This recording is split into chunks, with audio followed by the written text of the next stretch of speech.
الفاتحہ۔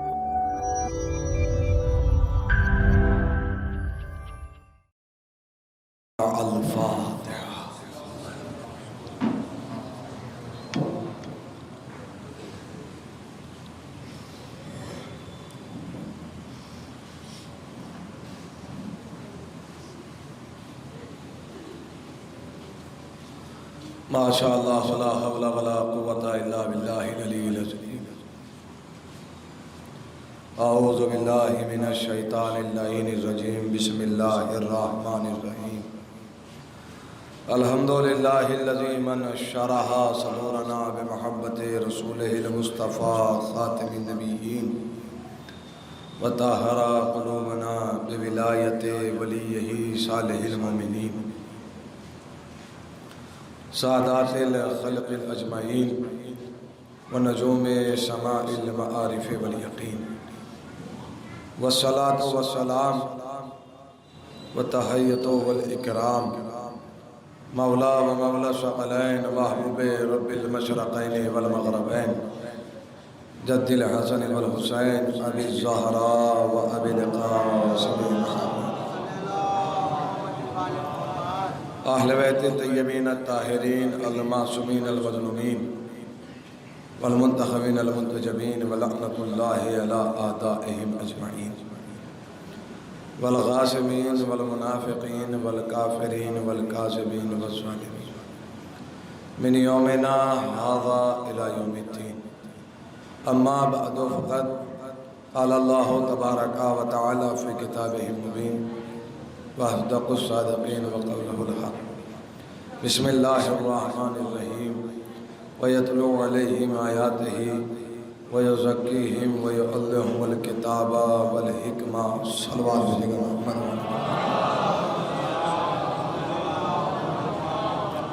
عزیزان محترم، بزرگان ملت، عزاداران مظلوم کربلا، محبان حیدر کرار، انتہائے واجب الاحترام مولانا اور بزرگان قوم، لائق صد محبت جوانان قوم، یہ اس عشرہ مجالس کی آپ کی اور ہماری 5ویں نشست، اور کوشش کی جا رہی ہے کہ وہ تذکرہ اہل بیت کا حق ادا کیا جا سکے، اور میں اپنی جانب سے کوشش کر رہا ہوں کہ مختصر سے وقت میں جوانوں کے اذہان عالیہ تک بات پہنچا سکوں۔ ایک صلوات بھی جگہ محمد والے محمد۔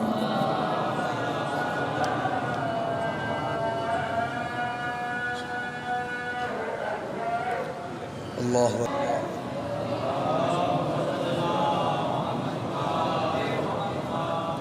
ایک جیتے جاگتی صلوات بھی جگہ محمد والے۔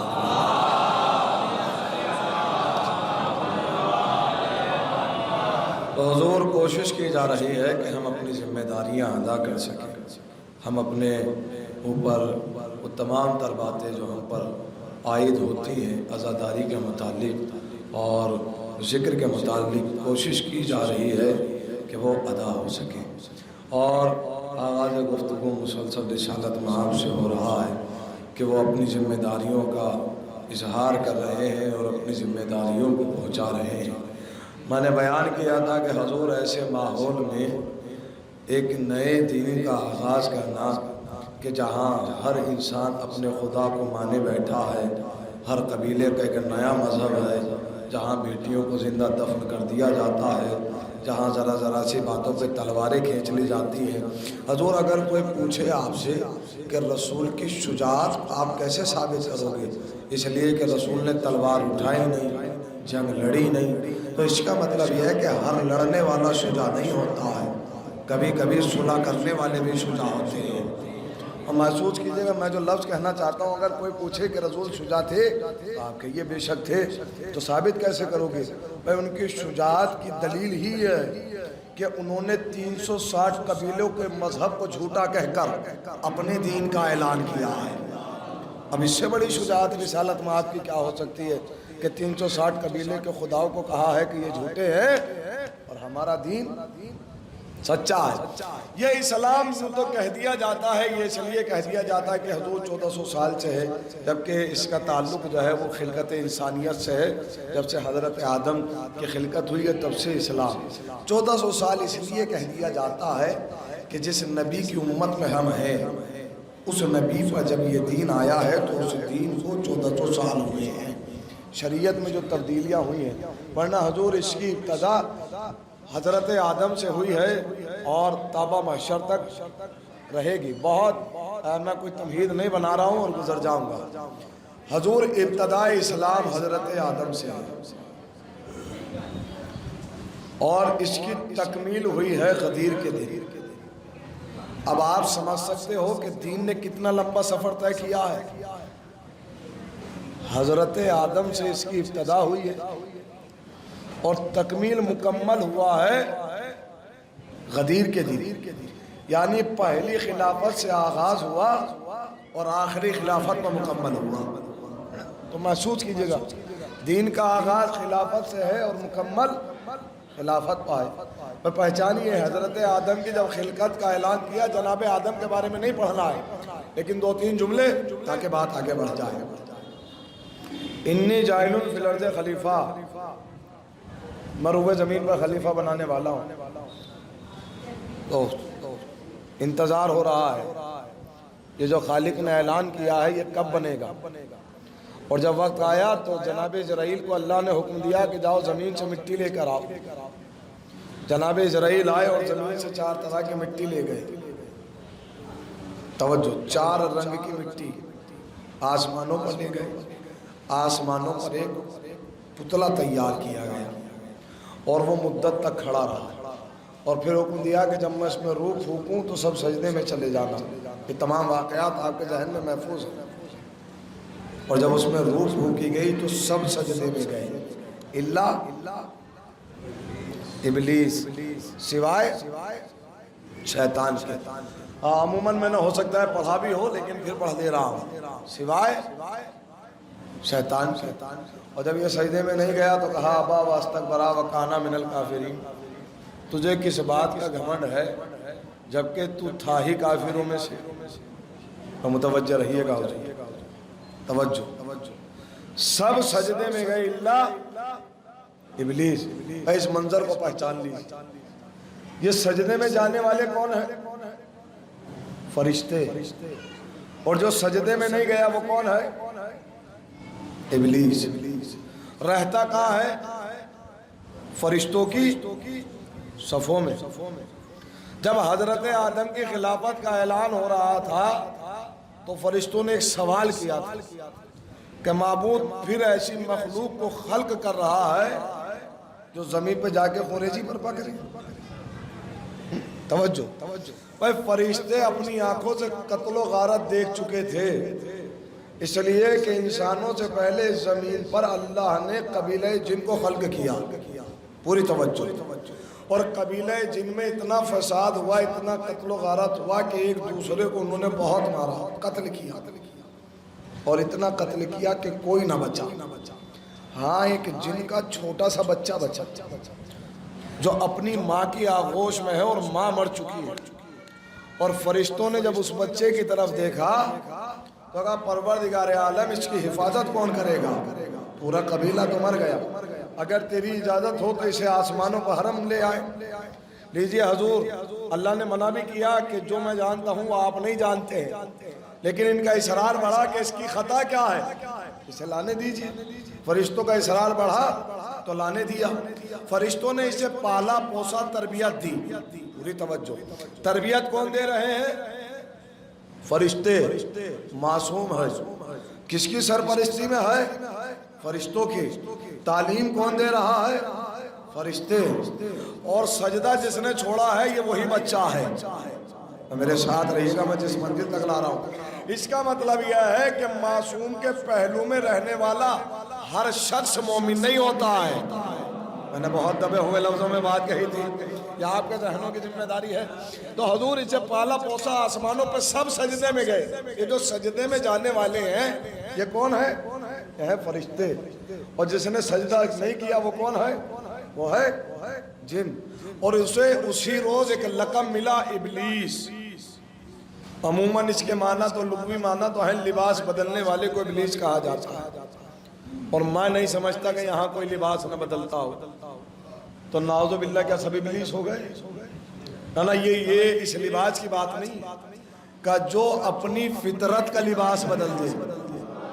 اور میرے ساتھ رہے، میں کیا کہنا چاہ رہا ہوں. میں نے کہا میں حضرت آدم کے بارے میں نہیں پڑھوں گا، میں آپ کو شیطان نامہ سنانا چاہتا ہوں. حضور جو اپنی فطرت کا لباس بدل دے اسے کہا جاتا ہے ابلیس. یعنی کہ جو رات کو کسی اور پارٹی میں تھا اور صبح اٹھا تو کسی اور پارٹی کا نکلا، اسے کہا جاتا ہے ابلیس. حضور ابلیس ایک ہے اور شیطان نہ جانے کتنے، ابلیس بھی نہ جانے. محسوس کیجئے، ایک روز مسجد نبوی میں رسالت مآب خطبہ دے رہے تھے اور خطبے کے دوران فرمایا میں دیکھ رہا ہوں کہ آج کل مسجد میں شیطان آ رہا ہے. نبی فرما رہے ہیں مسجد نبوی میں بیٹھ کر، میں دیکھ رہا ہوں کہ آج کل مسجد میں. تو ان میں سے ایک صاحب نے کہا یا رسول اللہ آپ نے تو کہا تھا کہ مسجد میں شیطان نہیں آ سکتے. میں نے کہا تھا ابلیس نہیں آ سکتے، میں دیکھ رہا ہوں کہ شیطان آ رہا ہے. تو ابھی نے بڑی ہمم ہوئی نا کہ پتہ تو چلے یہ ہے ہم میں سے کون، تاکہ ہم پورے مدینے میں ڈھنڈورا پیٹیں کہ فلاں صاحب شیطان ہے. تو اصرار بڑھا کہ کون، کہ نہیں مجھے جسے کہنا تھا میں کہہ چکا. اور اصرار بڑھتا گیا کہ کون.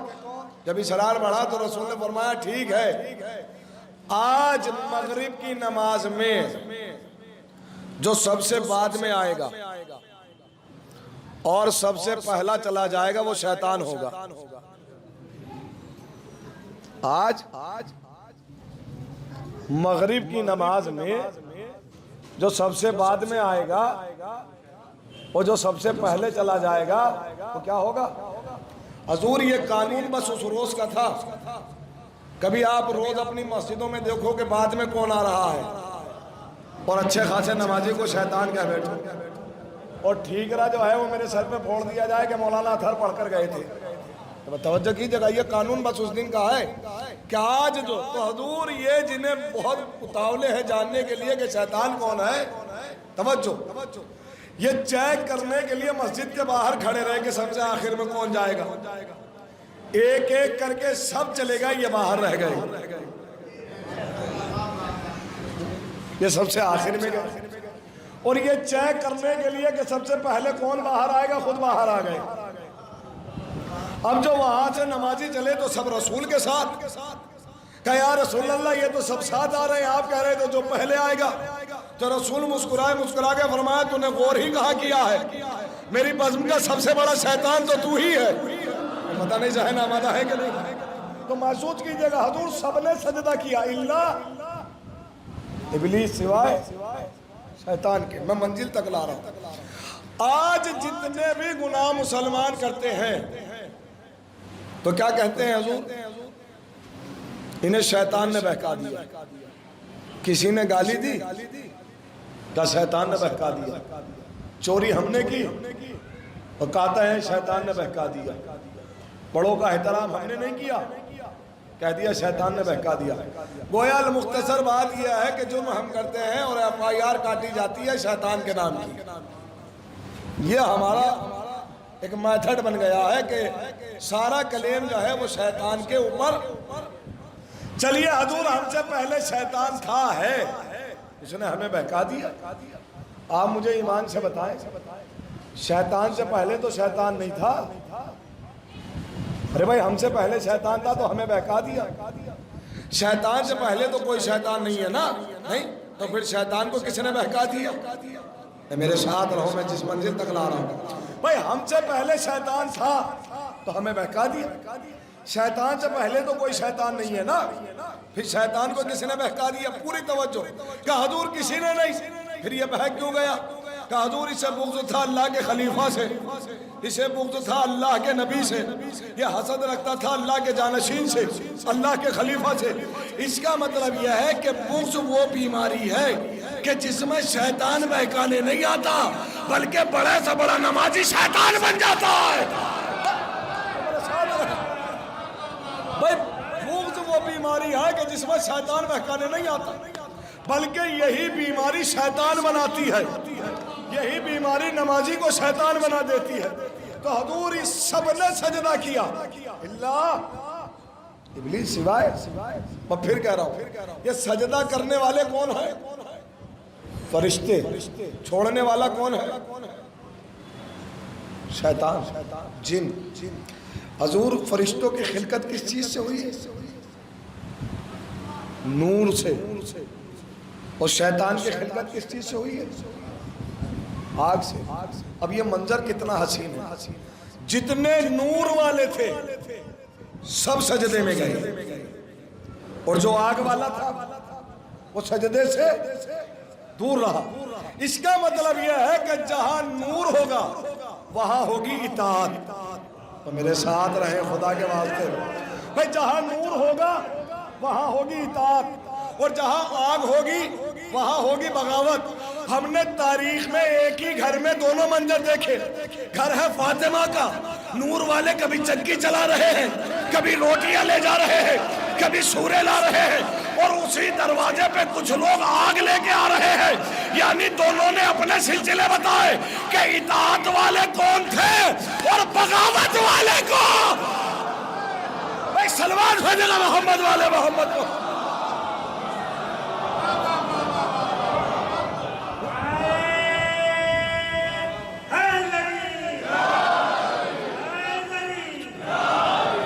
جہاں نور وہاں اطاعت، جہاں آگ وہاں بغاوت۔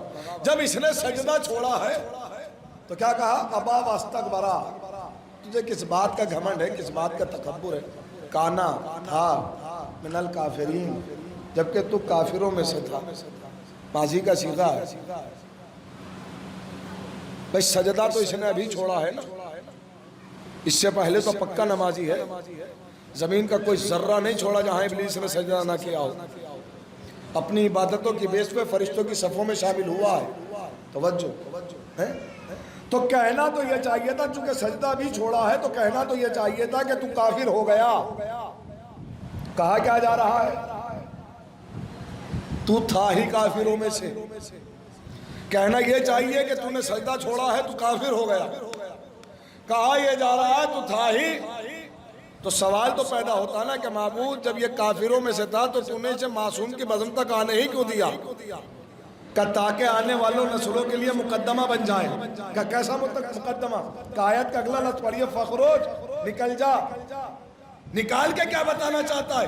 ارے میں ایک قانون بنا رہا ہوں اور دلیل بنا رہا ہوں کہ نکال کے میں یہ بتانا چاہتا ہوں اگر کبھی کسی کو معصوم کی بزم سے بھگایا جائے تو یہ مت سمجھنا کہ مسلمان کو بھگا دیا ہے، بلکہ پرانا کافر تھا، آج تو اس کی پول کھولی گئی ہے۔ میں بہت دبے ہوئے لفظوں تک آپ کو لے کر آ رہا ہوں۔ پرانا کافر تھا، آج اس کی پول کھولی گئی ہے۔ فخروج، نکل جا۔ اب جب یہ نکلنے کا معاملہ آیا تو بے ساختہ کہا نا کہ معبود اتنے سال عبادت کی، جزا کیا دے گا؟ کیا چاہیے؟ کہ زندگی۔ آواز آئی، ہم نے تمہیں وقت معلوم تک کی زندگی دی۔ کہہ رہا ہے شیطان کے تیرے بندوں کو بہکاؤں گا۔ اور خدا کے واسطے یہ جملہ رائے گا نہ جائے۔ شیطان بالکل ڈھکی چھپی ہوئی بات نہیں کر رہا ہے، کھلا ہوا دشمن ہے۔ وہ کافر ہے لیکن منافق نہیں ہے۔ پر یہ لفظ پہنچ جاتا میرے ساتھ ہو جاتا۔ بھائی منافق وہ ہوتے ہیں جو ساتھ رہتے ہیں لیکن پیچھے سے حملہ کرتے ہیں۔ شیطان پیچھے سے حملہ نہیں کر رہا، کھلے ہوئے لفظوں میں کہہ رہا ہے تیرے بندوں کو بہکاؤں گا۔ اللہ نے کیا کہا؟ میں نے زندگی دی، تیرے بندوں کو راہ مستقیم پر بیٹھوں گا اور بہکاؤں گا۔ پھر بھی خالق اکبر کیا کہہ رہا ہے؟ میں نے زندگی دی، جا بہکا لے۔ اب میں یہ جملہ پڑھنا چاہتا ہوں حضور، میرے ساتھ رہیے۔ کانفیڈینس دیکھیے خالق اکبر کا اپنے بندوں پر، شیطان پر نہیں، اپنے بندوں پر۔ وہ کہہ رہا ہے کہ بہکاؤں گا، اللہ کہہ رہا ہے میں نے زندگی دی، جا بہکا لے۔ یعنی اللہ بتانا چاہتا ہے جو میرا ہے وہ بہکے گا ہی نہیں۔ شاید یہ اللہ سے پہنچ جاتا، میرے ساتھ ہو جاتے آپ۔ جو میرا ہے وہ بہکے گا ہی نہیں، تیرے بندوں کو بہکاؤں گا۔ پھر حکم ہوا کہ فخرج نکل جا، تو اس نے پھر کہا اللہ کو دلنا علی صراطک المستقیم، میں صراط مستقیم پر بیٹھوں گا، پھر ہرگز ضرور بھی ضرور بیٹھوں گا۔ پھر کہا کہ فخرج نکل جا، میں بہت جلدی سے یہ بیان کہہ کے گزر رہا ہوں، کہا کہ نکل جا۔ اس نے کہا کہ پروردگارہ میں آدم کی ذریت پہ حملہ کروں گا۔ کس پہ حملہ کروں گا؟ ابھی تو جناب حوا کی خلقت بھی نہیں ہوئی، اور شیطان کہہ رہا ہے کہ میں آدم کی ذریت پر حملہ کروں گا۔ ابھی جناب آدم کی، جناب حوا کی بھی خلقت نہیں ہوئی، اور یہ حملہ کی بات کر رہا ہے نسل پر۔ اس کا مطلب یہ ہے حضور کے ایک صفت تو پتہ چلی نا، کہ جو نبی کے بغض میں نبی کی آل پہ حملہ کرے وہ شیطان ہوتا ہے، مسلمان نہیں ہوتا۔ بھائی لفظ پہنچ جاتا تو میرے ساتھ ہو جاتے، میں دبے ہوئے لفظوں میں تاریخ سمیٹ رہا ہوں۔ حضور جو نبی کے بغض میں نبی کی آل پہ حملہ کرے وہ شیطان ہوتا ہے، مسلمان نہیں ہوتا۔ پھر لفظ آیا سب یہاں سے چلا جائے انکا من الساغرین، تو پکا ذلیلوں میں سے نکلا۔ شیطان کو بھیجا گیا اور حضرت آدم کو جنت کی جانب بھیج دیا گیا اور کہا کہ اب آپ اس میں رہو۔ دیکھیے مجھے اس سے بحث نہیں ہے کہ حضرت آدم جنت میں کتنے دن رہے، پر یہ تو مانتے ہیں نا کہ جنت میں رہے۔ مجھے یہ بحث نہیں کہ کتنے دن رہے، کتنے گھنٹے رہے، کتنے سیکنڈ رہے، کتنے منٹ رہے، پر یہ تو مانو گے نا۔ اچھا بنایا کہاں کے لیے گیا ہے؟ زمین کے لیے، اور بھیجنا بھی زمین پہ ہی ہے، تو یہ پھر جنت میں کیوں بھیج رہا ہے؟ انڈائریکٹلی زمین پہ کیوں بھیجا گیا؟ زمین کے لیے بنایا ہے تو زمین پہ بھیج دیتا۔ شاید ایک وجہ یہ بھی رہی ہو کہ ہم ایک شاہد بنا لیں، بھائی جنت کا ایک گواہ بنا لے، کہ کل اگر آدم کی اولاد نے پوچھ لیا بابا جنت ہے بھی یا نہیں، تو آدم سینے پہ ہاتھ مار کے کہیں گے تو صحیح آپ کے باپ جنت میں رہ کے آئے ہیں۔ بھائی ایک گواہ تو بنا لے، ایک وٹنس تو بنا لے۔ لہذا حضرت آدم سے کہا گیا آپ جنت میں رہیے۔ لیجئے شیطان پہنچا ہے جنت میں بہکانے کے لیے۔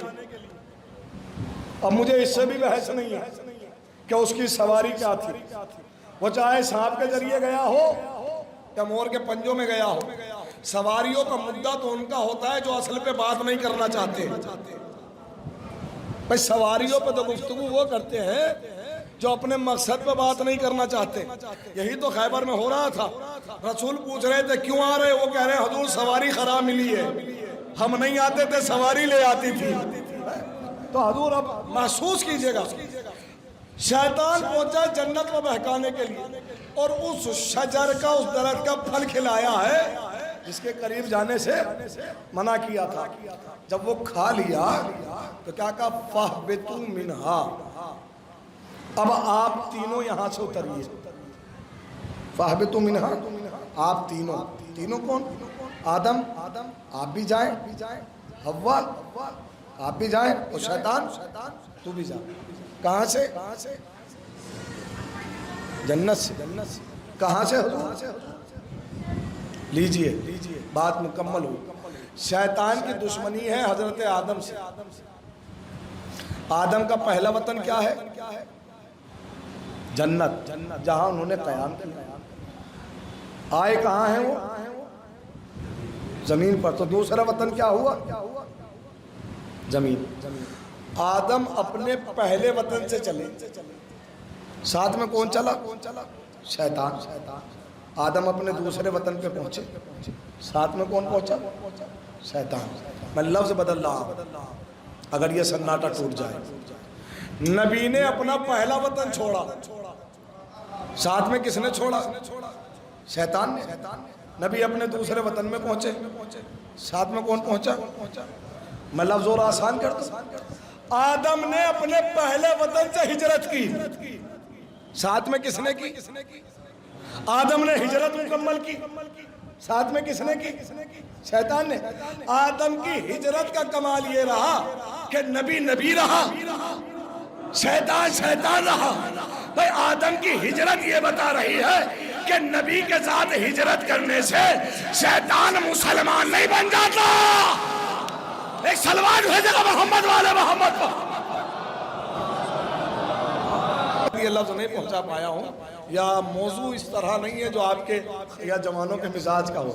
حضور پہلوؤں کا کمال نہیں ہے، میں پھر کہہ رہا ہوں، کمال پہلوؤں کا نہیں ہے، کمال راستوں کا نہیں ہے، کمال طریقے کا نہیں ہے، کمال ہوتا ہے نیت کا۔ اگر میں آپ سے کہوں کہ حضور اگر کوئی نبی راستہ بنائے وہ راستہ غلط ہوگا یا صحیح، پھر آپ سے سوال ہے، کم سے کم سوال کا جواب تو دیں گے ہی، داد و تحسین بھی نہ دی جائے تو۔ نبی جو راستہ بنائے گا وہ صحیح ہوگا یا غلط؟ صحیح ہوگا نا، صحیح ہوگا نا، اس پہ چلنا صحیح ہوگا یا غلط؟ صحیح ہوگا نا۔ اتنا گھبرائیے نہیں، نبی کا بنایا ہوا راستہ ہے بھائی، نبی جو راستہ بنائے گا وہ صحیح ہوگا، اس پہ چلنا صحیح ہوگا۔ اگر اس پہ چلیں گے بچ جائیں گے یا ہلاک ہو جائیں گے؟ بچ جائیں گے نا۔ آؤ میں آپ کو ایک راستہ دکھا، موسیٰ نے بنایا ہے دریائے نیل پر، بنانے والا نبی، راستہ کس نے بنایا؟ نبی نے، تو راستہ تو صحیح ہے، بنانے والا بھی صحیح ہے۔ کچھ چلنے والے بچ گئے، پتہ نہیں آپ کا ذہن ہے کہ نہیں، اور کچھ چلنے والے ڈوب کر، اگر راستے کا کمال ہوتا تو فرعون بچ جاتا۔ میں بہت سناٹے میں، اب میں کہاں سے دلیل لے کے آؤں بھائی؟ اس کا مطلب یہ ہے کہ کمال راستے کا نہیں۔ حضور کچھ چلنے والے بچ گئے، یہ کیوں بچ گئے؟ اور کچھ چلنے والے کیوں ہلاک ہو گئے؟ کہ سنو، جو پیچھے چل رہا تھا وہ بچ گیا، اور جو پیچھا کر رہا تھا وہ مر گیا۔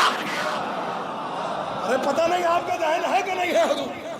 اس کا مطلب یہ جن کی نیت پیچھے چلنے کی ہوتی ہے وہ بچ جاتے ہیں، اور جن کی نیت پیچھا کرنے کی ہوتی ہے تو کمال راستوں کا نہیں ہے، کمال ہے نیت کا۔ میں ایک راستہ اور دکھاؤں، لیجئے دلیل دے رہا ہوں۔ جناب عیسیٰ اپنے چاہنے والے سے ملنے جا رہے ہیں، ایک صحابی ساتھ ہے، راستے میں دریا پڑا، جناب عیسیٰ پانی پر چلنے لگے، صحابی رک گئے، جناب عیسیٰ نے پیچھے مڑ کے دیکھا، بھائی آتے کیوں نہیں؟ تو عیسیٰ کے صحابی نے بے ساختہ کہا، یا نبی اللہ آپ ہیں؟ میں کمال ہو گیا حضور۔ عیسیٰ کا صحابی بھی جانتا ہے کہ نبی ہم جیسا نہیں ہے، ہم ان جیسے نہیں۔ تو جناب عیسیٰ نے کیا کہا؟ بسم اللہ پڑھیے، اور چلے آئی، بسم اللہ پڑھی اور پانی پہ چلنا۔ اب میں کہہ رہا ہوں آپ سے نہیں، میں خود سے کہہ رہا ہوں، یہاں سے لے کے کیتھوڑے تک 2 بڑی نہریں پڑتی ہیں، میں گاڑی سے اتر کے کہوں کہ بسم اللہ پڑھ کے چلوں، حضور بسم اللہ کی معرفت ہو تو پانی پہ چلا جائے۔ وہ کچھ کہنا چاہتا ہے، ابھی ہمیں وہ معرفت نہیں ہے، ابھی ہمیں بسم اللہ کی وہ معرفت نہیں ہے۔ نبی نے کہا بسم اللہ پڑھیے چل دیجئے، بسم اللہ پڑھی چل دیئے، پانی پہ پیچھے پیچھے عیسیٰ قدم ہٹاتے ہیں تو اپنا قدم پانی پا، یہ صحابی رہے، ابھی جا رہے تھے، دریا کے بیچ میں پہنچے تو ذہن میں خیال آیا، حضور وہاں کوئی بستی نہیں ہے جو بستی والوں سے کہے، وہاں کاغذ قلم نہیں ہے جو تاریخ میں لکھ دے، وہاں کوئی دارالامور نہیں ہے کہ جس کے ذریعے فتویٰ دلوا دے۔ 2 شخصیں دریا کے بیچ میں، ایک نبی ہے ایک صحابی ہے، کسی سے کہا نہیں ہے، ذہن میں خیال آیا کہ میں کم سے کم ایک صفت میں ہی صحیح عیسیٰ جیسا تو ہوا، میں کم سے کم ایک صفت میں ہی صحیح عیسیٰ جیسا تو ہوا۔ جیسے ہی اس نے یہ سوچا، پانی پھٹنا شروع ہوا، یہ ڈوبنا شروع ہوا، اس نے بے ساختہ کہا یا عیسیٰ ادرکنی، میری مدد کیجئے۔ جناب عیسیٰ نے ہاتھ تھام لیا، فرمایا وہاں سے یہاں تک چلا آیا، ڈوبا نہیں۔ واجہ کیا ہے کہ یا نبی اللہ وہاں سے یہاں تک میں آپ کے پیچھے آیا ہوں، اور یہاں سے میں نے اپنی فکر کو آپ کے پیچھے ڈال دیا۔ پتہ نہیں ذہن ہے کہ نہیں ہے حضور؟ تو لہذا پانی نے راستہ چھوڑا اور میں ڈوبنا۔ تو کل حضور مقصد یہ ہے کہ کمال راستوں کا نہیں ہے، کمال پہلوؤں کا نہیں ہے، کمال ہے نیت کا کہ آپ کس نیت سے کیا کر رہے ہو۔ پتہ نہیں ذہن ہے کہ نہیں ہے؟ اعمال اور عبادت نیت پر ڈیپینڈ کرتے ہیں۔ اگر میں مجلس یہ سوچ کے پڑھ رہا ہوں کہ 10,000 ملیں گے تو 10,000 تو مل جائیں گے، نیکیاں نہیں ملیں گی۔ میں کیا کہنا چاہ رہا ہوں حضور؟ تو نیت کا ڈیپینڈ ہے، نیت کا پوری توجہ آخری آدمی تک جہاں تک میں لا رہا ہوں حضور، نیت اسلام میں سب سے افضل ہے۔ ایک بہت بڑی میں نے بحث چھیڑی ہے یہ نیت والی، اور اسی پہ اختتام ہو جائے گا۔ اسلام میں نیت سب سے اہم ہے۔ وجہ سنیے، نیت کے بیس پہ ہی اسماعیل اللہ ذبیح اللہ بن گئے۔ میں نے دلیل دی تھی حضور، اسماعیل نیت کی وجہ سے ہی ذبیح اللہ بن گئے، اللہ کا ذبیحہ۔ اب یہاں بزرگان قوم بیٹھے ہیں، ذبیحہ پوچھیے حضور کسے کہا جاتا ہے؟ ذبیحہ اسے کہا جاتا ہے جو ذبح ہو گیا ہو، بچنے والے کو ذبیحہ نہیں کہا جاتا ہے، زندہ کو ذبیحہ نہیں کہا جاتا ہے۔ ذبیحہ اسے کہا جاتا ہے جو ذبح ہو گیا ہو، اور اسماعیل ہے زندہ۔ اللہ پھر بھی کہہ رہا ہے کہ یہ میرا ذبیحہ ہے۔ اس کا مطلب یہ ہے کہ اسماعیل کی نیت اتنی مضبوط تھی کہ جان بھی مل گئی اور فضیلت بھی مل گئی۔ میرے ساتھ رہے تو نیت، اسلام میں نیت کی بہت اہمیت ہے۔ ہم مجلس کر رہے ہیں حضور، عقیدت ہے تو قبول ہے، عقیدت ہے تو قبول ہے۔ تبرک لائیں، عقیدت سے بانٹا ہے تو قبول ہے۔ اور اگر یہ سوچ کے بانٹا ہے کہ فلاں صاحب نے شیرمال بانٹے تھے میں بریانی بانٹوں گا، تو حضور وہ زبان کو ذائقہ تو دے سکتی ہے، نامہ اعمال میں خزانہ نہیں دے سکتی ہے۔ وہ کوئی بھی عبادت ہو جو بھی ہے وہ نیت پر ڈیپینڈ ہے۔ اسلام نیت کو دیکھتا ہے، اور رسول کی حدیث بھی الاعمال بالنیات، اعمال جو ہیں وہ نیت پر ڈیپینڈ کرتے ہیں۔ میں اگر یہ سوچ کے مجلس پڑھوں کہ فلاں ذاکر سے اچھی پڑھنی ہے تو حضور کوئی ثواب نہیں۔ میری زبان تو چرب ہو سکتی ہے، مجھے داد و تحسین مل سکتی ہے، یہاں عزت مل سکتی ہے، محشر کے میدان میں نہیں۔ اگر میری تقریر کا مقصد یہ ہے کہ میں فلاں کو حقیر کر دوں تو میں یہاں بھلے ہی ایک چھوٹی سی عزت پالوں، محشر کے میدان میں مجھے حقیر کیا جائے گا۔ توجہ، میں جس منزل تک لے کر آ رہا ہوں، میں کسی ایک کو نہیں کہہ رہا ہوں، میں پورے معاشرے کی بات کر رہا ہوں، اور اس معاشرے میں میں بھی ہوں۔ نیت اسلام میں سب سے اہم ہے، نیت۔ توجہ، یہی وجہ ہے کہ تاریخ میں جتنے مشہور علی کے غلام ہوئے ہیں کوئی نہیں ہوا۔ میں نے بہت بڑی بات کہی ہے حضور، جتنے مشہور اور جتنے باوقار باز بامراتب علی کے غلام ہوئے ہیں، کوئی سلمان ایمان کے 10ویں درجے تک پہنچے، صحابیت میں کوئی نہیں پہنچا۔ سلمان کی نیت اتنا اعلیٰ ہوئی کہ رسول نے صحابیت سے نکال کے اہل بیت میں شامل کر دیا۔ توجہ رہیے گا، میں جس منزل تک لا رہا ہوں، میں یہی کہنا، سلمان و منا اہل البیت کائنات صحابیت میں پہلا صحابی ہے جو صحابیت کے درجے سے نکل کر اہل بیت میں شامل ہوا ہے۔ حضور دنیا کا، یا لفظ بدلوں، نبی کا بڑے سے بڑا رشتہ دار بھی اہل بیت میں نہ شامل ہو سکا۔ اب یہ شاید میں بات پہنچ جاؤں، اب آ گیا ہوں تو کہے بنا نہیں گزروں گا، اور جب موضوع یہ آ گیا تو اسے مکمل ہی کر کے جاؤں گا۔ سنیے، سلمان نبی کے رشتہ دار نہیں ہے، چھوڑ دیجئے رشتہ دار، خاندان والے نہیں ہیں۔ سلمان کا اور نبی کا حسب نسب ایک نہیں ہے، نبی کے حسب نسب والا اہل بیت میں نہ آ سکا۔ نہیں، شاید یہ بات نہیں پہنچی ہے بھائی۔ ارے بھائی، نبی کا خاندانی چچا ہے کہ نہیں ابو لہب، لیکن اہل بیت میں آ گیا نہیں نا بھائی، نبی کا شجرے والا ہے، آ جاتا۔ اس کا مطلب یہ اسلام بتانا یہ چاہتا ہے شجروں پہ نہ اچھلنا۔ تو کچھ کہنا چاہ رہا ہوں حضور، اگر اعمال برے ہیں تو تمہارا شجرہ بھی بیکار، اور اعمال اچھے ہیں۔ یہ دیکھیں، جملہ ہو سکتا ہے کہ تلخ ہو جائے، لیکن حقیقت یہی ہے۔ سلمان نبی کا دور سے دور رشتہ دار نہیں، لیکن کردار اتنا اعلیٰ کہ اہل بیت میں شامل کیا گیا ہے۔ اس کا مطلب یہ ہے کہ اسلام جو ہے وہ رشتہ داری کا مذہب نہیں ہے، پہلا مسئلہ۔ سلمان ایمان کے 10ویں درجے پہ فائز۔ حضور کیوں؟ ایسے ہی نہیں ہے 10ویں درجے پہ فائز. جناب سلمان کے والد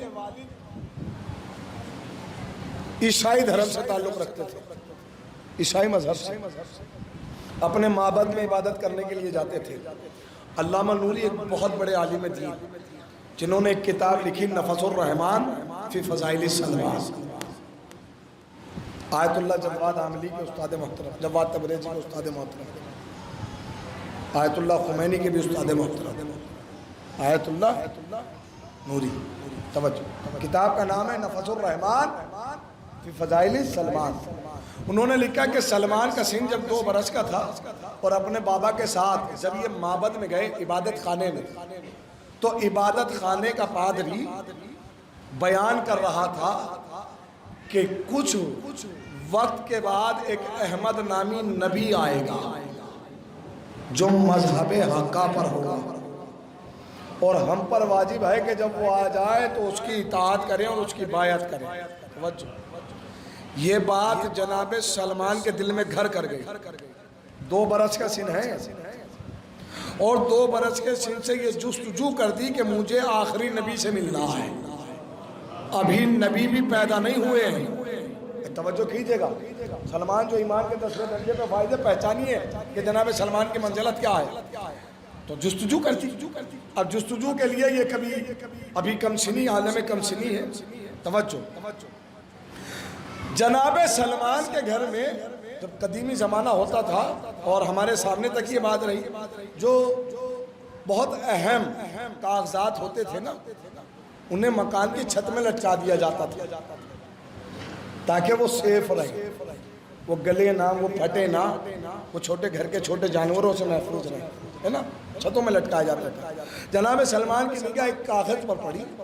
توجہ، جیسے تیسے کر کے جناب سلمان نے اسے اتارا. وہ عربی زبان میں لکھا ہوا تھا اور سلمان عربی جانتے نہیں، لیکن آیت اللہ نوری نے لکھا ہے کہ وہ ایسے پڑھ رہے تھے کہ جیسے انہیں عربی سکھائی گئی ہو. قربان جس میں نبی کے آنے کے حالات لکھے ہوئے تھے. تو سلمان کے دل میں اور جستجو پیدا ہوئی ڈھونڈنے کے لیے. تو لیجئے حضور جب یہ جگہ جگہ جانے لگے، تحقیق کرنے لگے اور رات رات گزر جاتی تھی اور سلمان گھر نہ آتے تھے عالم طفلگی میں، تو ماں باپ پریشان ہو گئے. توجہ، پوری توجہ، کتاب کا نام میں دے چکا ہوں. تو ایک روز ان کے والد نے انہیں ایک گڑھے میں ڈال دیا کہ یہ اگر اس میں پڑے رہے تو گھر کے اندر رہے. بہت کوشش کی نکلنے کی تو نہ نکلا گیا. تو انہوں نے دستے دعا بلند کی اور بلند کرنے کے بعد کہا وہ کہ جو آخری نبی کو بھیجنے والا ہے اسے آخری نبی کا واسطہ میری مشکل کو آسان فرما. ارباب تواریخ اور آیت اللہ نوری نے لکھا کہ ایک ہوا آئی جس نے سلمان کو اپنے دوش پہ اٹھایا اور اس گڑھے سے باہر رکھ دیا. ابھی رسالت مآب آئے نہیں، تحقیق. لیجئے جب والد کو یہ معلوم ہوا کہ میری زندگی کے آخری لمحات ہیں تو والد نے انہیں معبد کے متولی کے حوالے کر دیا کہ میرا بچہ آپ کے حوالے. وہاں سے جب اس پادری کا انتقال ہوا تو اس نے کہا کہ آپ اسکندریہ چلے جائیں. تو سلمان اسکندریہ گئے، وہاں سے مصر آئے. تو سلمان سفر کرتے رہے، آخری نبی کو لیجئے سفر تمام ہوا، آخری نبی آ گئے، اعلان رسالت ہو چکا، نبی مدینے میں ہے. توجہ، نبی مدینے چلے آئے، مدینے میں اعلان رسالت ہے اور سلمان مدینے میں ایک شخص کے یہاں غلام ہیں. غلام، اب میں ایک لفظ کہوں، تاریخ اسلام کا سب سے مہنگا غلام ہے جسے آزاد کیا گیا ہے، جناب سلمان. تلاش میں انہیں پتا چلا کہ وہ رسول آ گیا ہے. کسی نے اپنے رسول ہونے کا دعویٰ کیا، چاہتے یہ ہیں کہ ملاقات کرو، لیکن ایک کے گھر میں غلام ہے، ان کا مالک ہے کہ جانے نہیں دیتا. لیکن جسے یہ اتنی شدت سے ڈھونڈ رہے تھے، یہ جائیں یا نہ جائیں، پر جسے ڈھونڈا جا رہا تھا وہ خود چلا آیا. تو قربان جاؤں میں آپ کی سماعتوں پہ حاضر ہوں. یہ میں آپ کو نیت بتانا چاہتا ہوں. لیجئے مولائے کائنات کے ساتھ اور اپنے چند صحابہ ابن عباس اور دیگر لوگوں کے ساتھ رسول ان کی طرف تو قل ہوا کہ دیکھو وہ آ رہا ہے کہ جس نے نبوت کا اعلان کیا تھا، یا آخری نبی ہے۔ اب یہ جن کے گھر میں ہے وہ ہے مجوسی۔ توجہ، علامہ نوری نے رسالت مآب کی جناب سلمان کے بارے میں ایک حدیث لکھی ہے، ما کانا مجوسیت و یہودین۔ سلمان ایک لمحے کے لیے نہ مجوسی تھا نہ یہودی تھا، یعنی جب سے پیدا ہوئے ہیں نہ مجوسی تھے نہ یہودی تھے۔ رسالت مآب قریب آئے، سلمان کھڑے ہیں انتظار کر رہے ہیں۔ سلمان نے سلام کیا، جواب ملا، پوچھا آپ ہی وہ ہیں جو دعوی رسالت کر رہے ہیں؟ سلمان گھر میں داخل ہوئے، چند کھجوریں لے کر آئے اور کہا کہ یہ ہماری جانب سے صدقہ ہے، اسے نوش کیجیے۔ تو رسول مسکرا کے فرمایا سلمان امتحان لے رہے ہو؟ حضور بہت سناٹا طاری ہو گیا، مجلس اتنی خاموش ہو گئی ہے کہ اب کوئی بہت بڑا بم ہو جو آواز نکال سکے۔ ایک سلوات بھیجے محمد والے محمد۔ ارے بھائی جناب سلمان کی عظمت بیان کر رہا ہوں میں۔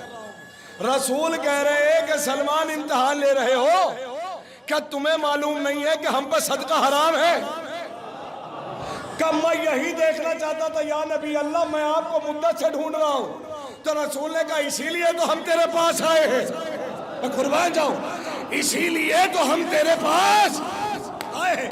اپنے مالک کو بلاؤ۔ مالک کو بلایا گیا، پوری توجہ۔ میں نے کہا نا تاریخ اسلام کا سب سے مہنگا غلام سلمان ہے۔ بلایا گیا کہ بلائیے۔ مالک آیا کہ بیچنا چاہتے ہو؟ کہ نہیں بیچیں گے۔ کہ اصرار بڑا، کہ جو مانگنا چاہو مانگو، ہم اسے خریدنا چاہتے ہیں۔ تو اس نے، اس کی زوجہ نے کہا کہ یہ بہترین موقع ہے، کچھ ایسا مانگ لیا جائے جو نہ دے، اور اگر دے دے تو بھی فائدہ ہے۔ کہ کیا مانگے؟ کہ 200 درخت خرمے کے مانگ لیجیے، وہ بھی ایسے کہ جن پہ میوہ تیار ہو، پھل تیار۔ کہ 200 درخت چاہیے۔ تو رسول نے پوچھا کہاں چاہیے؟ نہیں میرے ساتھ نہیں ہے، اللہ کہاں چاہیے؟ کہ اگر ہمارے ہی گھر کے اطراف میں مل جائیں تو زیادہ اچھا ہے، باغات ہے مدینے میں۔ تو وہ یہ سوچ رہے تھے کوئی باغ خرید کے دیا جائے گا، اور وہ کہ جو تیار شدہ ہو۔ رسول نے کہا سلمان یہ جو تم کھجور لائے تھے نا، انہیں کھانا شروع کرو اور ان کی گٹھلیاں پھینکنا شروع کرو۔ سلمان کھاتے تھے، گٹھلی پھینکتے تھے، دوسری گٹھلی گرتی نہیں تھی کہ پہلی گٹھلی میں جو درخت تیار ہو جاتا تھا۔ ایک گٹھلی جاتی نہیں تھی کہ ایک درخت تیار ہو جاتا تھا۔ یہ معجزہ دیکھ کر حیران ہوئے۔ وعدہ وحید ہوا، سلمان کو خریدا اور لے آئے، اور خریدنے کے بعد اب چونکہ یہ رسول کے غلام ہو گئے تو رسول نے فوراً کہا کہ میں نے اسے راہ خدا میں آزاد کیا۔ توجہ، خرید کر آزاد کیا۔ سلمان ایک روز، توجہ، مولائے کائنات کی فضیلت کے سلسلے سے رسول سے حدیث سن رہے تھے، تو علی کے اتنے دیوانے ہوئے کہ ہمہ وقت اپنی زبان پر علی علی کرتے تھے۔ توجہ، حضور آج کے زمانے میں کہہ دیا جائے تو ہو سکتا ہے کہ ہمہ وقت علی علی کرنے والے کو ریاکار کہہ دیا جائے۔ ہمہ وقت زبان پر سلمان نے ایک روز مولائے کائنات سے پوچھا مولا میری موت کب آئے گی؟ تو مولا نے فرمایا سلمان آپ جب مدائن کے گورنر بن کر جاؤ گے تو روز قبرستان میں جا کے سلام کرنا، جس روز سلام کا جواب آ جائے سمجھ لینا آج آخری دن ہے۔ حضور اگر مجھے پتا چل جائے کہ ٹنکی پہ میری موت بیٹھی ہے تو کمپنی گارڈن کے سامنے سے گھوم کے جاؤں گا، پتہ نہیں آپ کے ذہن ہے کہ نہیں ہے۔ یہ علی کے دیوانے ہیں جو موت کے منتظر ہیں، موت زمانے کے منتظر ہیں، اور یہ وہ ہیں جو علی والے کہ جو موت کے منتظر ہیں۔ اور سلمان جب مدائن کے گورنر بن کر گئے، غلام ساتھ تو مدینے والے سوچ رہے تھے کہ گورنر آ رہا ہے تو بڑی شان و شوکت سے آئے گا۔ استقبال میں کھڑے ہیں، سلمان پہنچے، ایک چٹائی ہے، ایک لوٹا ہے، ایک غلام ہے، ایک سواری ہے، اور لوگ پیچھے دیکھ رہے ہیں، سلمان سامنے سے آ رہے ہیں، اور سلمان پوچھ رہے ہیں کہ بھائی یہی مدعین ہے؟ کہاں کہ کیوں کھڑے ہو؟ کہ گورنر آنے والا ہے، اس کے استقبال میں کھڑے ہیں۔ کہ وہ میں ہی ہوں۔ تو انہوں نے کہا حضور آج تک جو بھی آیا وہ تو بڑی شان و شوکت سے آیا، آپ سادہ لباس میں. کہا سنو، شان و شوکت سے وہ آتے ہیں کہ جنہوں نے شان و شوکت والوں کو مانا ہو. میرا مولا بڑی سادگی میں رہتا تھا. توجہ ہے، جو شو آف کرنے والے ہوتے ہیں. تو گورنر بن گئے تو انہوں نے یہی کیا. حضور روز قبرستان میں جاتے تھے، سلام کرتے تھے، غلام ساتھ ہوتا تھا. ایک روز سلام کیا، سلام کا جواب آ گیا. سلمان سمجھ گئے کہ آج میرا آخری دن ہے. سلمان نے اپنے غلام سے کہا کہ میں نے تمہیں راہ خدا میں آزاد کیا. کہا کیوں؟ کہا آج میرا آخری دن ہے. اس نے کہا ہاں تو ٹھیک ہے.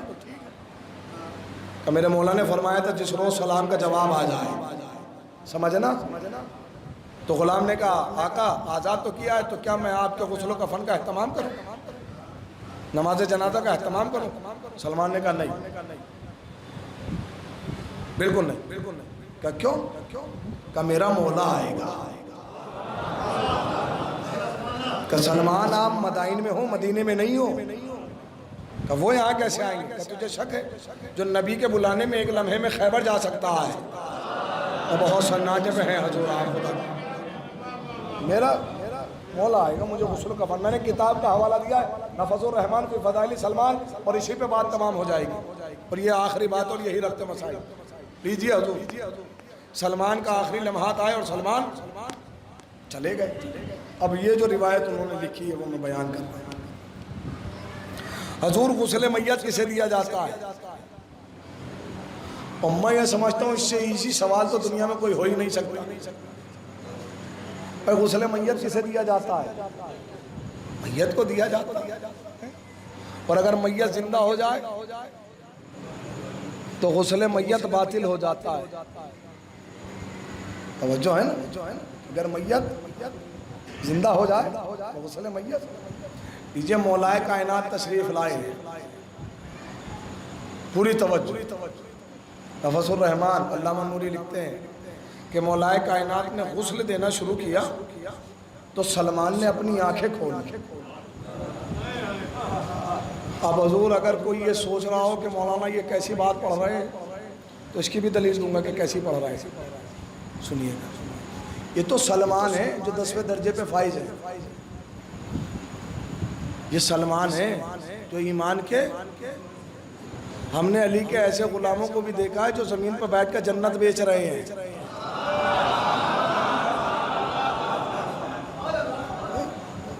تو جو دلیل کے ضرورت مند ہیں وہ مجھ سے رابطہ کر سکتے ہیں، اسی شہر کا ہے. سلمان نے اپنی آنکھیں کھولی. مولا نے فرمایا سلمان مر گئے، مر جاؤ. آنکھیں بند ہوئی، پھر غسل دینا شروع کیا، پھر آنکھیں کھولی. مولا نے فرمایا سلمان مر گئے، آنکھیں بند، پھر غسل دینا شروع کیا. علامہ نوری نے لکھا کہ مولا نے 7 مرتبہ غسل دیا. اور جب سلمان نے 7ویں مرتبہ آنکھ کھولی تو مولا نے مسکرا کر فرمایا سلمان آخر وجہ کیا ہے کہ تم اپنے اوپر موت کو طاری کیوں نہیں ہونے دیتے؟ تو سلمان نے مسکرا کر فرمایا یا علی کیا کروں، آپ کے دیدار سے میرا دل ہی نہیں بھرتا. پھر حکم ملا کہ سلمان علی حکم دیتا ہے کہ اپنے اوپر موت کو طاری کرو. حضور جس کے غلاموں کے قبضہ قدرت میں موت و حیات ہو اس علی کو کون کیا سمجھے گا؟ میں نے کہا نا مولائے کائنات کے چند دیوانے ایسے ہیں جنہوں نے تاریخ کا نقشہ بدل کر رکھ دیا. آسان نہیں ہے حضور یہ کہہ دینا کہ زمین پر بیٹھ کے جنت بیچی ہے، بہت آسان ہے. یہ دعویٰ ایسا دعویٰ نہیں ہے، یہ ایک ایسی حقیقت ہے جو ہر کسی کے حلق سے اترنے والی نہیں ہے. زمین پر بیٹھ کے جنت بیچ دینا، اور ایسا کہ جسے زمانہ پاگل کہتا ہے، مجنون کہتا ہے زمین پہ بیٹھ کے. اچھا یہ بھی عجیب بات ہے. اب میں بڑی معذرت کے ساتھ حضور یہ جواز بنا لوں میں مولویوں کے لیے تو زیادہ اچھا ہوگا. کبھی کبھی مولویوں کی حمایت میں بھی بولنا چاہیے. ایک مولوی کو کم سے کم زبیدہ آئی ہیں، پوچھا جنت کتنے میں ہے؟ تو کیا کہا؟ 2 دے دی. ہارون نے کیا کہا کس کی باتوں میں آ رہی؟ رات کو جا کے سویا تو خواب میں جنت کو دیکھ رہا ہے، اور گھر دیکھا کہ یہ میری بیوی کا گھر ہے. داخل ہونا چاہتا فرشتوں نے کہا سنو یہ بیوی کا ہے آپ کا نہیں. باہر جائیے. تو یقین ہو گیا تو حقیقت میں جنت مل گئی. صبح پھر آیا نا, کہ بیچ رہے ہو؟ کہاں؟ کتنے کی؟ کہ تیری پوری سلطنت کی. کہ کل اتنی سستی تھی آج اتنی مہنگی. شیئر مارکیٹ بھی اتنی اپ نہیں ہوتی ہے. کل 2 سکوں کی آج. کہ حضور کل بنا دیکھے خریدی گئی.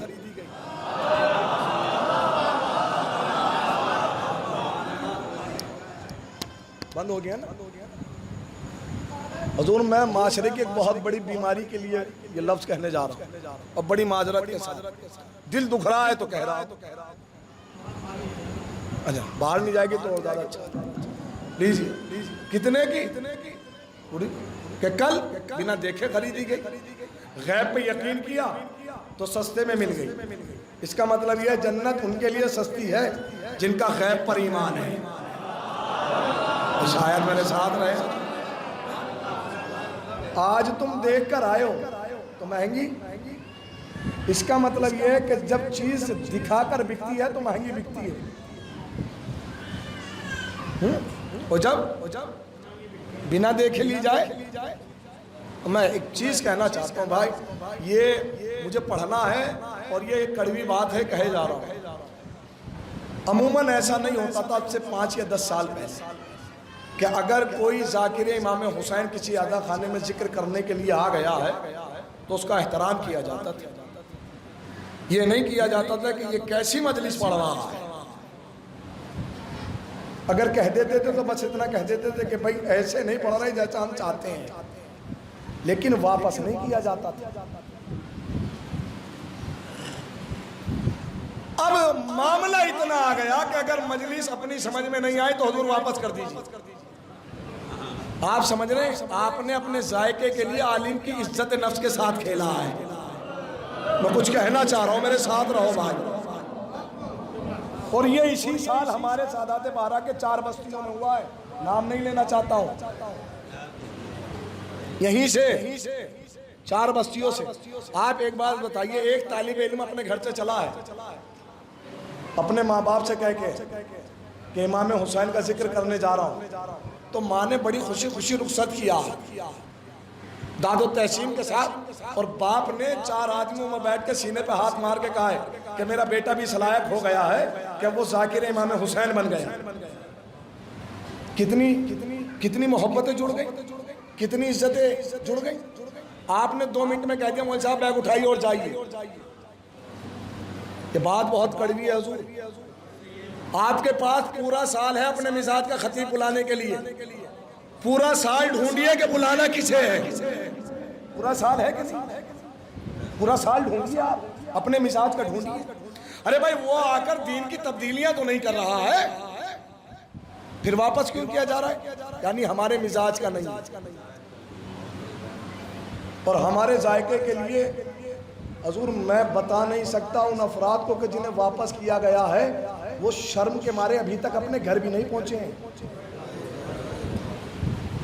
پھر یہ عزاداری ہے, یہ عزاداری ہے. یہ ہمارے یہاں نہیں تھا, قطعاً نہیں تھا. حضور کہاں سے یہ ذائقے آ گئے؟ یہ تو وہ قوم تھی جو مرثیوں پہ مجلس تمام کر دیتے تھی. ان کا مقصد اس کے برسانا تھا. کیا امام حسین خوش ہوں گے کہ تم نے کسی مومن کا دل دکھایا؟ کیا وہ مجلس قبول ہوگی جس مجلس سے امام کے ذاکر کو بھیجا گیا؟ ہاں اگر وہ شریعت میں تبدیلی کر رہا ہے تو بات سمجھ میں آئے. وہ کچھ ایسا پڑھ رہا ہے کہ جس نے اسلام کو تبدیل کر دیا ہو تو بات سمجھ میں آئے. کیا آپ حق کی حمایت میں بولے؟ یہ کہنا کہ حضور ہمارے مطابق نہیں پڑھ رہے ہیں, اس کا مطلب یہ کہ آپ کا خطیب کا اسلام سے تعلق نہیں ہے, اپنے ذائقوں سے تعلق ہے, اپنے ذائقے کے مطابق چاہیے. تو حضور پورا سال ڈھونڈیے. ماشاءاللہ یوٹیوب کا زمانہ ہے, اب تو مجلس کا وعدہ لینے سے پہلے کہتے تھے مولوی صاحب یوٹیوب پہ ذرا لنک بھیج دیجیے, ہم پہلے سن لیں کہ آپ ہمارے مزاج کے ہیں بھی یا نہیں, اور پھر ہم آپ کو بلائیں. تو یہ بہت کڑوی باتیں ہیں اور ہو سکتا ہے کہ شاید سب کو ہی بری لگی ہو, لیکن میں بڑی معذرت کے ساتھ کہہ رہا ہوں. بہت ہی انتہائی میں معافی چاہتا ہوں ان ساری باتوں کے لیے, لیکن یقین جانو کہ جب ان لوگوں سے میری بات ہوئی ہے نا جن کے ساتھ یہ حادثہ ہوا ہے، یقین جانو ان کی آنکھوں سے اشک نہیں رک رہے تھے. آپ سمجھ رہے ہیں ایک عالم دین کا رونا؟ آپ سمجھ رہے اس کے دل پہ کیا گزری ہوگی؟ میں بہت ڈسٹرب رہا ہوں آج پورے دن، جب سے میرے سامنے یہ بات آئی ہے اور جب سے میری بات ہوئی، ذہن بہت ڈسٹرب رہا ہے. اور میں یہی سوچتا رہا ہوں کہ ہم جا کہاں رہے ہیں اور ہمیں جانا کہاں چاہیے تھا. میں نے بیان کیا تھا کہ جب سید سجاد اپنے گھر میں اپنے بابا کا فرش بچھاتے تھے تو اپنے بابا کے مصائب پڑھنے والے کو اتنا احترام دیتے تھے کہ خود نیچے بیٹھتے تھے، بابا کے ذاکر کو اوپر بٹھاتے تھے کہ یہ میرے بابا کے مصائب پڑھنے کے لیے آئے. کیا یہ اس قوم کا شعار نہیں؟ کیا یہ معیار نہیں تھا؟ کیا یہ مزاج نہیں تھا؟ حضور دیکھیے، میں پھر التجا کرتا ہوں، آپ اپنے مزاج سے بلائیے، لیکن پورا سال ہے آپ کے پاس یہ تحقیق کرنے کے لیے کہ کون خطیب کیسا ہے. وہ ہمارے مطابق مجلس پڑھ بھی سکتا ہے یا نہیں پڑھ سکتا. پورا سال ہے، اس سال میں جستجو کیجئے نا کہ ہمیں کس سے دعوت دینی ہے، کسے نہیں دینی ہے. یہ بہت تلخ حقیقت تھی حضور. یقین جانیے، میں پھر کہہ رہا ہوں، رسول کی حدیث ہے. میں ان لوگوں کی حمایت نہیں کر رہا ہوں جو شریعت میں تبدیلی کر رہے ہیں. میں خدا کے واسطے ان لوگوں کی حمایت نہیں کر رہا ہوں جو حلال اور حرام میں فرق نہیں کر رہے ہیں. میں ان لوگوں کی حمایت کر رہا ہوں کہ جن کے ساتھ زیادتی ہوئی ہے. توجہ، رسالت مآب کی حدیث ہے، البتہ مجھے جانا بھی تھا کہ 3 چیزیں محشر کے میدان میں شکایت کریں گے خالق اکبر کی بارگاہ میں. ایک مسجد جو چیخ چیخ کر کہے گی کہ پروردگارہ میں لوگوں کے درمیان تھی، مجھ میں نماز نہیں پڑھی گئی. ایک قرآن مجید جو باواز بلند گویا ہو کر کہے گا کہ میں لوگوں کے گھروں میں موجود تھا پر مجھ سے ہدایت حاصل نہیں کی. اور ایک عالم دین جو کہے گا کہ میں اپنی قوم میں موجود تھا لیکن مجھ سے کبھی حق کی باتیں نہیں کی گئی. تو یہ حضور، میں پھر معافی کا طلبگار ہوں، خدا کے واسطے مجھے معاف کر دیجیے گا اس ساری طرز گفتگو کے لیے. لیکن حضور ہمارا مقصد غم امام حسین منانا ہے. یقین جانیے، آپ اپنے ذکر کے مطابق ذکر کیجئے. خطیب کو بلا رہے ہیں تو ان سے موضوع دیجئے کہ حضور اس موضوع پہ گفتگو کیجئے. جس روز وعدہ لے رہے ہیں اس روز کہیے گا کہ مولانا ہمارے ہاں جو آپ کو اشرا پڑھنا ہے، وہ آپ کو جو ہے تبلیغ کرنا ہے، وہ آپ کو حلال و حرام پہ پڑھنا ہے، وہ آپ کو خلافت و امامت پہ پڑھنا ہے. یعنی جو آپ چاہتے ہیں وہ موضوع دیجئے تاکہ وہ تیاری کر کر آئے. اور یہاں ممبر پہ جانے سے پہلے کہہ رہے ہیں 10 منٹ پہلے کوئی بھی ہو، کہیں کا بھی ہو، الحمدللہ یہاں کے مومنین سے مجھے کسی طرح کا شکوہ نہیں ہے، بڑی عزتوں سے نوازا گیا ہے اور بہت ہمیشہ سے عزت دیتے ہیں. 10 منٹ پہلے کہہ دیا جاتا ہے مول صاحب ذرا اس موضوع کو پڑھ دیجئے گا، پورے دن کا سفر سے آ رہا ہے. کمپیوٹر نہیں ہے جو سرچ کیا اور فائل تیار، پڑھ تو دے گا وہ موضوع پہ لیکن وہ اتنا سجا ہوا نہیں ہوگا جتنا چاہتے ہو. چونکہ کسی بھی موضوع کو پڑھنے کے لیے تیاری چاہیے. توجہ. تو حضور جب وعدہ لیا جائے تبھی اپنے موضوعات دے دیے جائیں کہ حضور اس موضوع پہ ہمیں خطاب کرنا. یہی وجہ ہے حضور ہمارا مقصد عزا امام حسین ہے. اشک حقیقت میں مال مجلس ہے اشک غم امام حسین. بس یہ آنکھوں سے جاری ہو جائے اور حق کے مجلس ادا ہو جائے. معلوم ہے آج 4 محرم شب 5 میں امام کو کربلا میں آئے ہوئے 2 دن اور صرف 6 دن باقی ہیں کہ جب حسین کربلا کی زمین سے لاشیں اٹھانا شروع کریں گے.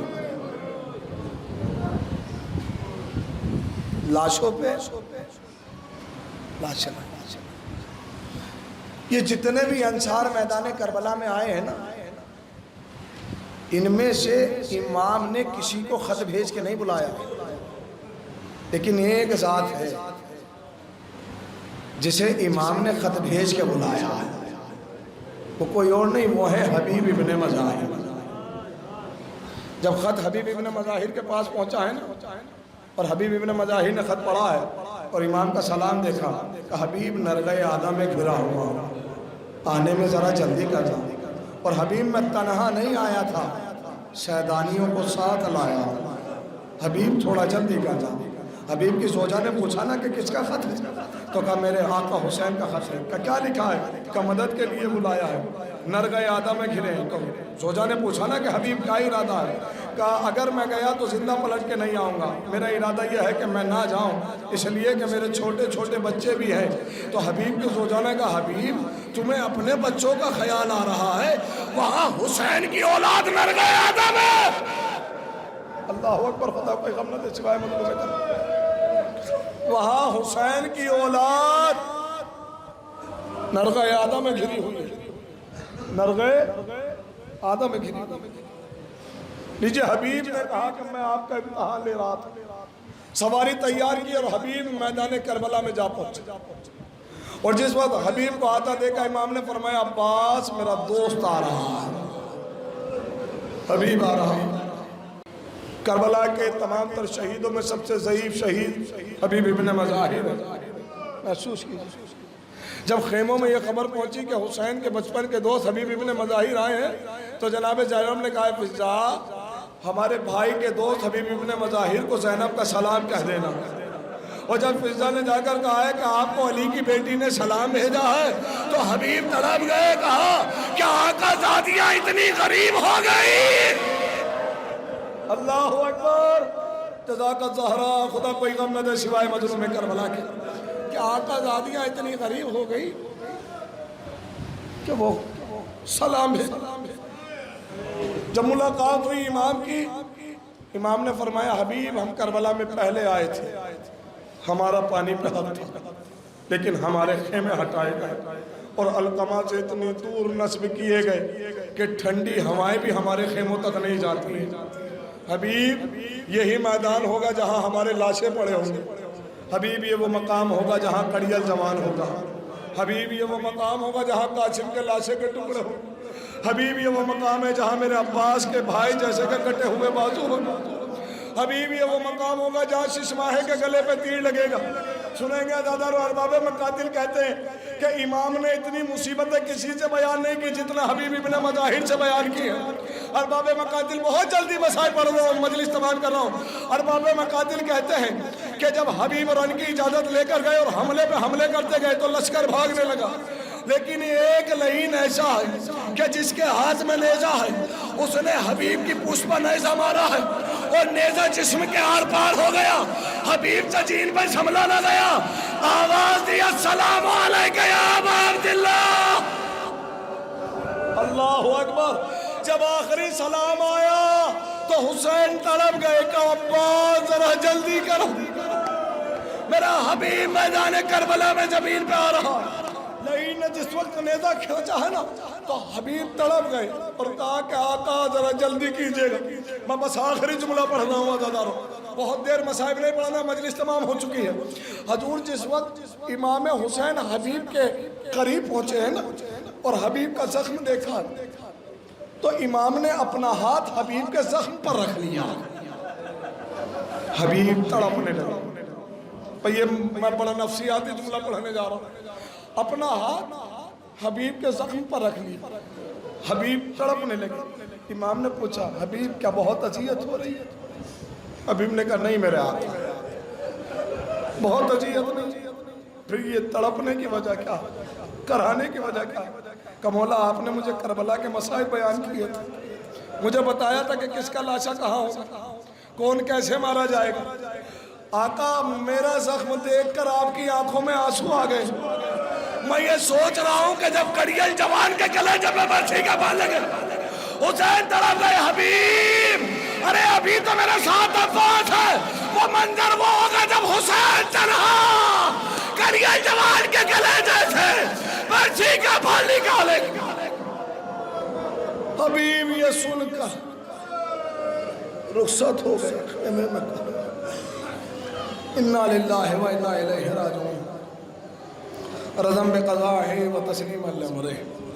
پروردگارہ تجھے واسطہ ہے محمد والے محمد کا، ہماری اس مختصر سی عبادت مختصر سے پرسک و شرف مقبولیت عطا فرما